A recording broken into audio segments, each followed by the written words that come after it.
All right, guys, hope you had a great weekend. And right now, what we're going to do is we're going to finish up with the gods and Greek mythology of Greece. And then that way, you will be ready to go ahead and study for your quiz. And there might be just a little pop quiz at the end. I don't know. Maybe. So let's go ahead and continue with this today. Now, we left off with Artemis and Apollo and Artemis. And remember that these two were actually twins. Apollo was the god of the sun. He was the one that was in charge of making sure the sun went across the sky during the day. He invented the lyre, was in charge of archery, things like that. He invented archery.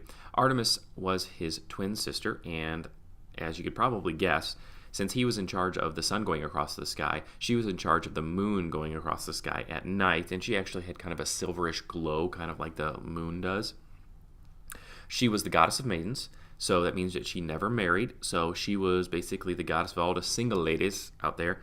And also, she protected children. So she was the goddess of single women and children.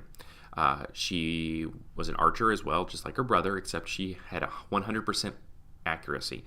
So those of you that are in archery or archers themselves, that's probably the one you want to stick with. She's 100% accuracy with her archery. So let's go ahead and continue. Got a couple more to do, not very many, 4 left to do, and then you should be complete and ready to go. All right, the next one is Hermes, or Mercury to the Romans. That's exactly where we got our name for the planet Mercury, is from the Roman name of Hermes. Now, Hermes was the god of a lot of stuff. He was the god of messengers, thieves, medicine. He was very, very mischievous.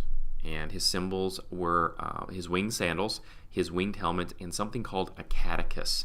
Now, what a catechus is this thing right here. And you'll probably see these a lot in hospitals or sometimes even on the side of ambulances. And that's the reason why, because he was the god, the Greek and Roman god of medicine as well. So a lot of times you'll see him in statues or paintings or pictures or things like that with his winged helmet, winged shoes, and that staff that has wings on it with 2 snakes that are kind of intertwined around that staff. So that's where you see that. So that's a modern day example of how we use some Greek mythology in our everyday lives with the catechus. We see that quite a bit. All right, here is Dionysus or Bacchus. Now, Dionysus was the god of wine and theater, and as you could probably figure out, since he's the god of wine, sometimes he would partake in a little bit too much of that wine. As you can see by him, for some reason, riding on the back of a donkey in this carving. Kind of strange. Probably had a little too much wine, if you know what I mean. He traveled around teaching people how to make that wine from grapes, and he would get in a lot of trouble because of maybe taking a little too many sips of that wine.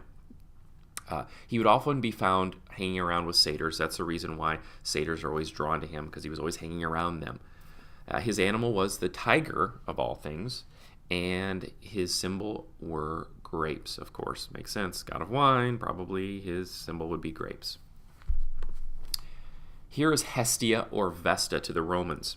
Now, Hestia was the goddess of the hearth. And now what a hearth is basically kind of like a fireplace or a fire pit if you're outside. And she was very, very popular to the Greek and the Romans because they felt that she protected the home, and she was very kind.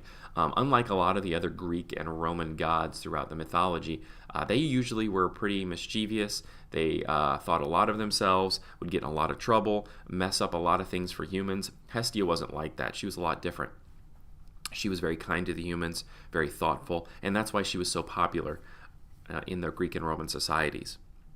Now, she is one of those that did not have a throne on Olympus. She used to have a throne on Olympus, but she was kind enough to actually give it up for Dionysus. So Dionysus actually has a throne on Olympus. Now, this is one of the ones, like I said before, that she doesn't have a throne on Olympus. So this is one of the +2. Now, her animal was a crane, and what a crane is, it's like a river bird. It has very, very skinny legs, very tall, very skinny legs, white, very long neck, long beak. Kind of like, you could probably compare it to like an ibis, of kind of what Thoth looked like with the Egyptian gods and goddesses, with the the bird beak, the long bird beak. It's kind of like that. That's what a crane is. So that would be her symbol. Or her animal, excuse me. Doesn't have a symbol. Now this is Pan. Now Pan, or Faunus to the Romans, he was the god of nature and herds and flocks. He was half man and half goat, as you can see, and this is kind of what a satyr would look like. Now, according to the legend, and this is kind of a bad legend, I guess, when he was born, it sounds like kind of a joke, really, actually, when you're going to hear it. When he was born, he was so ugly that his mother ran away screaming when she first saw him. Okay? Kind of like something you would throw an insult at somebody you didn't like. Man, when you were born, you were so ugly, your mom ran away screaming. Type thing. And I know you guys as 6th graders are probably going to use that. I'm going to hear it out at recess, I know. But be nice. Now, his father was actually Hermes.